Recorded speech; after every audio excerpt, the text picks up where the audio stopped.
ஸ்ரீ காளிமாதா ஜோதிடம் உலக புகழ்பெற்ற ஜோதிடர் பண்டித் மகாராஜா. காதல், கல்யாணம், உத்தியோகம், வியாபாரம், கல்வி, குழந்தை பாக்கியம் மற்றும் மந்திர சூனிய பிரச்சனைகளுக்கு நிரந்தர தீர்வு. வணக்கம். மீண்டும் மற்றும் ஒரு ராஜ்யம் நிகழ்ச்சியினூடாக சந்தித்திருக்கின்றோம்.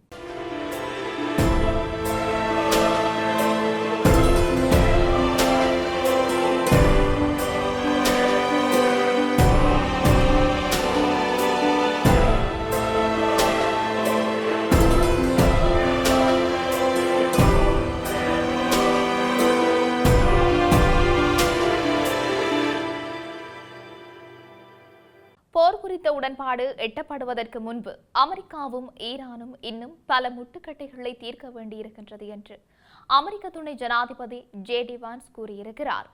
அமெரிக்க ஜனாதிபதி டொனால்ட் ட்ரம்ப் ஒப்பந்தத்தில் கையெழுத்திடுவது குறித்து சர்வதேச ஊடகங்களுக்கு கருத்து வெளியிடும் போது இந்த விடயத்தை கூறியிருக்கிறார். இந்த ஒப்பந்தம் போர் நிறுத்தத்தை 60 நாட்களுக்கு நீடிப்பதுடன் ஈரானின் அணுசக்தி திட்டத்தின் எதிர்காலம் குறித்த பேச்சுவார்த்தைகளையும் தொடங்கும் என்று கூறப்பட்டிருக்கிறது. ட்ரம்ப் மற்றும் ஈரான் தலைமையின் ஒப்புதலுக்கு உட்பட்டு இரு நாடுகளும் இரு ஒப்பந்தத்திற்கான கட்டமைப்பை ஒப்புக்கொண்டிருக்கிறதாக அமெரிக்க அதிகாரிகள் முன்னதாக தெரிவித்திருந்தார்கள். ஆனால் அந்த ஒப்பந்தம் இறுதி செய்யப்படவோ அல்லது உறுதிப்படுத்தப்படவோ இல்லை என்று ஈரான் செய்தி நிறுவனம் தெரிவித்திருக்கிறது. மேலும் பேசிய வான்ஸ், பேச்சுவார்த்தையாளர்கள் வளமூட்டல் கேள்வி உட்பட சில மொழி சார்ந்த விடயங்களில் முன்னும் பின்னுமாக பேசிக் கொண்டிருக்கின்றது. நாங்கள் இன்னும் அந்த நிலையை அடையவில்லை, ஆனால் மிக அருகில் இருக்கின்றோம். மேலும் அதற்காக தொடர்ந்து உழைப்போம்.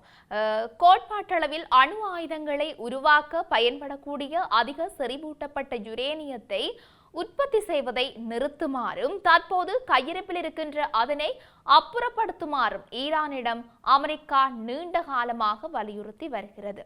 அத்தோடு ஈரானியர்கள் நம்பிக்கையுடன் பேச்சுவார்த்தை நடத்துவதாக அமெரிக்கா நம்புகின்றது என்று சொல்லியும் கூறியிருக்கிறார். இவை எப்படி இருக்கு? அமெரிக்காவுக்கும் ஈரானுக்கும் இடையே நடந்த சமீபத்திய தாக்குதல்களை தொடர்ந்து தற்காலிக போர் நிறுத்தத்திற்கான ஒரு தோராயமான திட்டத்திற்கு இரு தரப்பினரும் ஒப்புக்கொண்டிருக்கிறதாக வெளிநாட்டு ஊடகங்கள் தெரிவித்திருக்கின்றன. இருப்பினும் போர் நிறுத்தம் டொனால்ட் ட்ரம்பின் ஒப்புதலை இன்னும் பெறாததால் ட்ரம்பின் ஒப்புதல் கிடைக்கும் வரை போர் நிறுத்தத்தை நீடிக்க ஒரு தோராயமான திட்டம் ஒப்புக்கொள்ளப்பட்டிருக்கிறது. டொனால்ட் ட்ரம்ப் இந்த போரை முடிவுக்கு கொண்டு வர விரும்புகின்றார் என்பது அவரிடமிருந்து தெளிவாகின்றது. போர் தொடங்கப்பட்டு வெள்ளிக்கிழமையுடன் 90 நாட்கள் ஆகின்றன. ஆரம்பத்தில் இதற்கு 4 முதல் 6 வாரங்கள் வரை ஆகும் என்று அவர் கூறியதோடு குறைந்தபட்சம் 3 முறையாவது ஒரு உடன்பாடு எட்டப்படும் நிலையில் இருந்ததாகவும் தெரிவித்திருந்தார். வார இறுதியில் பேச்சுவார்த்தையாளர்கள் ஒரு ஒப்பந்தத்தை எட்டும் அளவிற்கு போதுமான முன்னேற்றத்தை அடைந்துவிட்டதாக தெரிவிக்கப்பட்டிருந்தது. வெள்ளை மாளிகையிலும் அதை சுற்றியுள்ளவர்களும் நாம் சுமார் 95% நெருங்கிவிட்டதாகவும் கூறினார். இந்த போர் விடயத்தில் டொனால்ட் ட்ரம்பின் பொறுமை குறைந்து வருகின்றது என்பது தெளிவாக தெரிவதாக சர்வதேச ஊடகங்கள் சுட்டிக்காட்டியிருக்கின்றமையும் குறிப்பிடத்தக்கது. தொடர்ச்சியாக தெற்கு ஈரான் மீது நேற்றிரவு அமெரிக்கா நடத்திய புதிய தாக்குதல்களை தொடர்ந்து அந்த பகுதியில் இருக்கின்ற அமெரிக்க விமானப்படை தளம் ஒன்றை குறிவைத்ததாக ஈரானின் இஸ்லாமிய புரட்சிகர பாதுகாப்பு படை தெரிவித்திருக்கிறது. தெற்கு ஈரானில் இருக்கின்ற ஒரு முக்கிய துறைமுக நகரமான பந்தர் அப்பாஸில் இருக்கின்ற இராணுவ தளம் மீது தாக்குதல் நடத்தியதற்கும் ஹார்முஸ் நீரிணைக்கு மேல் பறந்த ஈரானிய ஆளில்லா விமானங்களை அமெரிக்கா சுட்டு வீழ்த்தியதற்கும் இடையே இந்த ஈரானிய ஏவுகணை ஏவுதல் நிகழ்ந்தது. இந்த தாக்குதலின் போது குவைத்தில் இருக்கின்ற அமெரிக்க தளம் ஆளில்லா விமான அச்சுறுத்தல்களை இடைமறித்ததாக கூறியிருக்கிறது. இந்த நிலையில் இதை தற்காப்புக்காக நடத்தப்பட்டதாக கூறி ஈரானில் இருக்கின்ற இலக்குகளை அமெரிக்கா தாக்குவது 3 நாட்களில் இது 2வது முறையாகும். மீண்டும் தொடங்கியிருக்கின்ற இந்த மோதல்கள் அமெரிக்காவுக்கும் ஈரானுக்கும் இடையிலான பலவீனமான போர் நிறுத்தத்திற்கு அச்சுறுத்தலாக இருக்கின்றன. வியாழக்கிழமை அதிகாலை அமெரிக்க விமானப்படை தளத்தின் மீதான தாக்குதல் நடைபெற்றதாகவும் ஈரான் மீதான முந்தைய அமெரிக்க தாக்குதலின் மூலத்தை இது குறிவைத்ததாகவும் IRGC கூறியதாக அரசு ஒளிபரப்பு நிறுவனம் தெரிவித்தது.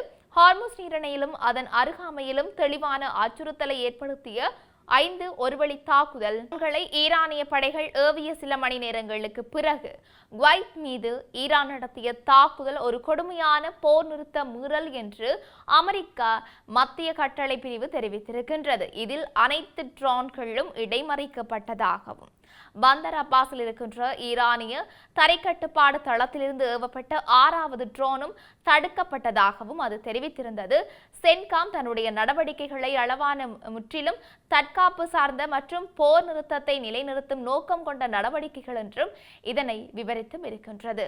இப்படி இவையொருபுறம் இருக்க, போர் பகுதிகளில் பாலியல் அத்துமீறல் உள்ளிட்ட கொடூர குற்றங்களில் ஈடுபடும் நாடுகளை ஐநா சபை கருப்பு பட்டியலில் வைத்து வருகிறது. இந்த நிலையில் போர் பகுதிகளில் அந்த நாடு பாலியல் அத்துமீறல் சம்பவங்களில் ஈடுபட்டிருக்கிறதாக தெரிவித்து இஸ்ரேலை ஐநா சபை கருப்பு பட்டியலில் வைத்துள்ளதோடு அதனுடன் இஸ்ரேல் சிறைத்துறை உட்பட பல்வேறு அமைப்புகளையும் இந்த பட்டியலில் சேர்த்திருக்கிறது. ஐநா சபையின் இந்த முடிவு பற்றிய தகவலை ஐநாவுக்கான இஸ்ரேல் தூதுவர் டேனி டேனன் சமூக ஊடகத்தில் பகிர்ந்திருக்கின்றார். இந்த பட்டியலில் இஸ்ரேலை சேர்த்தது அரசியல் சார்ந்த ஒரு முடிவு என்று குறையாக கூறியிருக்கின்றார். உண்மை மற்றும் நிதர்சனம் ஆகியவற்றில் இருந்து ஐநா துண்டிக்கப்பட்டு விட்டது என்று குற்றம் சாட்டிய அவர் ஐநா அமைப்பின் அறிக்கைகளை மறுப்பதற்காக அதற்கான சான்றுகளை இஸ்ரேல் சமர்ப்பித்துள்ளது என்றும் தெரிவித்திருக்கின்றார். இதனை இஸ்ரேல் ஊடக தகவல்களும் இஸ்ரேலின் பிற அதிகாரிகளும் கூட உறுதிப்படுத்தி இருக்கிறார்கள். காசா மீது இஸ்ரேல் தாக்குதல் நடத்த தொடங்கியதில் இருந்து பாலஸ்தீனர்களுக்கு எதிரான இஸ்ரேல் படையினரின் பாலியல் அத்துமீறல் மற்றும் வன்முறை அதிகரித்துள்ளது என்று சில ஊடக தகவல்கள் தெரிவிக்கின்றன.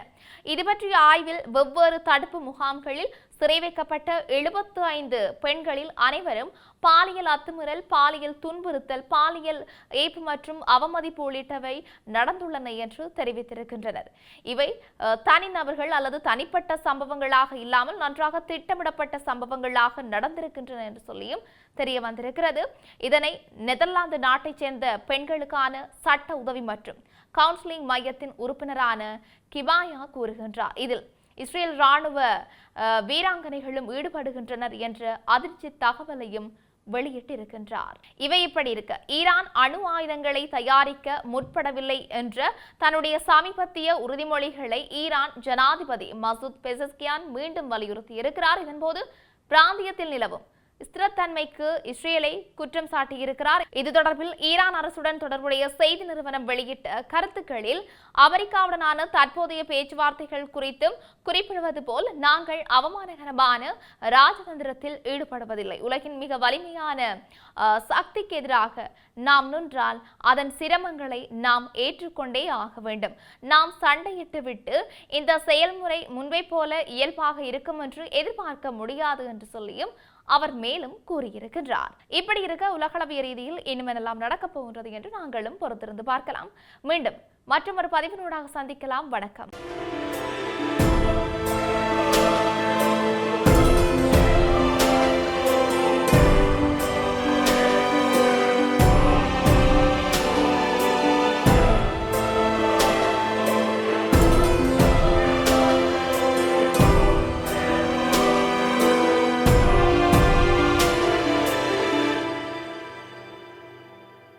ஸ்ரீ காளிமாதா ஜோதிடம் உலக புகழ்பெற்ற ஜோதிடர் பண்டித் மகாராஜா. காதல், கல்யாணம், உத்தியோகம், வியாபாரம், கல்வி, குழந்தை பாக்கியம் மற்றும் மந்திர சூனிய பிரச்சனைகளுக்கு நிரந்தர தீர்வு.